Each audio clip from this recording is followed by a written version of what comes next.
সই স্বাক্ষর সব ওই পাশে শেষ করে আইছি। আমি সাথে যা নিয়ে আইছিলাম সব পাইছি। স্যার, এতদিনে যদি কোনো বেয়াদবি হয় তাহলে আমারে মাফ করে দিন। না না কাশেম, তুমি খুব ভালো মানুষ। অনেক বছর পর মুক্তি পাচ্ছ, খুশি লাগছে না? না স্যার, খুশি লাগতেছে না।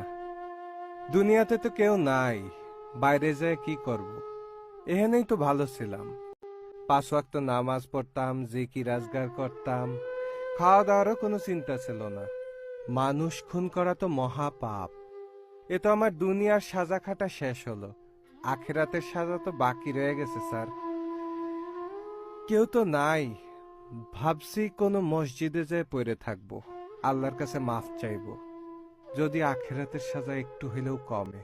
কাশেম, তোমার যে পরিবর্তন হয়েছে তাতে আল্লাহ পাক হয়তো তোমাকে ক্ষমা।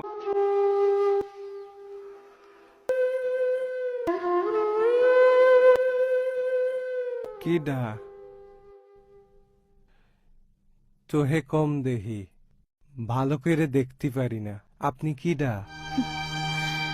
যার ছবি 20 বছর এই বুকের মধ্যে খাইরা নিয়া বৈশা রইছি, সে আমারে চিনতে পারল না। আপনি তো জেলে ঢোয়ার পরেই বললা দিছেন আপনার কেউ নাই, কেউ দেখা করতে আসলেও আপনি দেখা করবেন না। আপনার সাথে দেখা করি না, কিন্তু মাসে একবার করে আসতাম, আপনার খবর নিয়ে যেতাম আপনি কেমন আছেন। খালাম্মা কেমন আছে? 3 বছর আগে মরিয়ে গেছে। মনি কাকা কেমন?